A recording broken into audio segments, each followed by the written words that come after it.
Good morning and welcome back. Today is day 131 of our 365-day tour through the Bible. At the moment, we're looking at the statutes and laws of Old Israel, and we are looking at laws relating to human behavior towards other humans.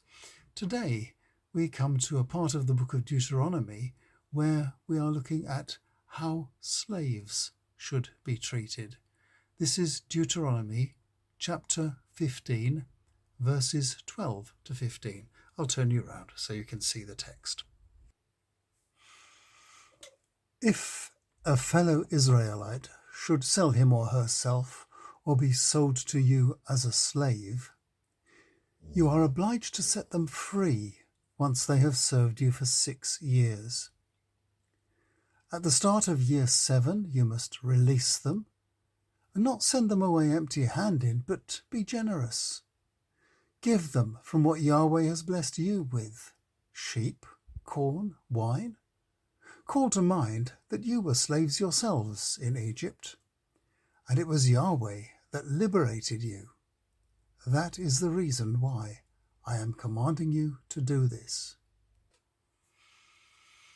As we saw back on day 117, the original book of Deuteronomy, which appeared when Josiah was having Solomon's temple refurbished in the early 600s BC, was much shorter than the book Ezra brought back home from the Babylonian exile in the mid-500s BC.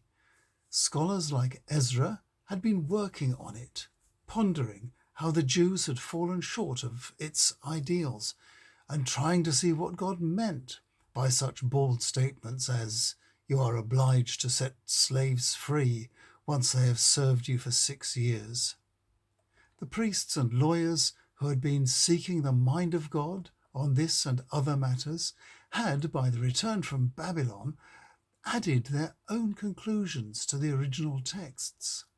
Their thinking on the liberation of slaves was based on the Israelites' own former experience as slaves in Egypt, rescued centuries before by God and liberated, and also on their own current status as exiles at the disposal of powerful empires.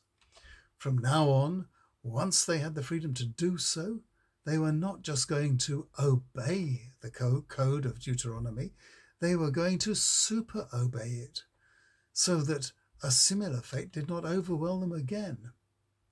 The Jewish slaves were not just to be chucked out at the start of the 7th year, they were to be set up for life. Provision was even made for any slaves who didn't wish to leave, which gave the owner a financial incentive to treat the slaves well. This was all very well for the slaves, but not all the super cautious new rules were so benign. For example, working on what was to become the book of Exodus, they made the liberation given on the Sabbath day commandment into a much more scary burden. If you look at Exodus chapter 31, verse 14, it says, "You must keep the Shabbat, because it is holy for you. Everyone who profanes it shall be put to death. Whoever does any work on it shall be excluded from among the people." Ouch. The wish not just to obey the ancient laws, but to super obey them, was of course criticized by Jesus.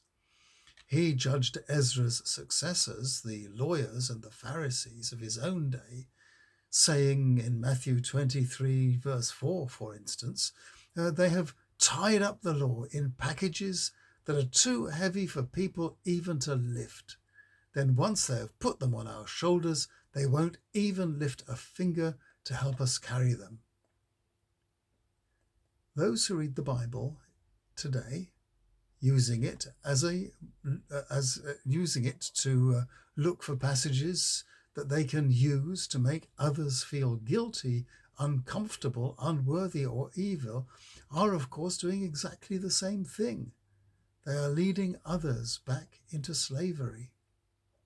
Thankfully, the New Testament is mostly free from this tendency, and on the whole shines with the good news of liberation, sometimes even with its tongue in its cheek.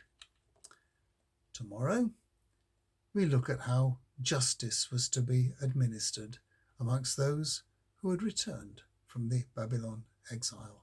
And I'll see you tomorrow.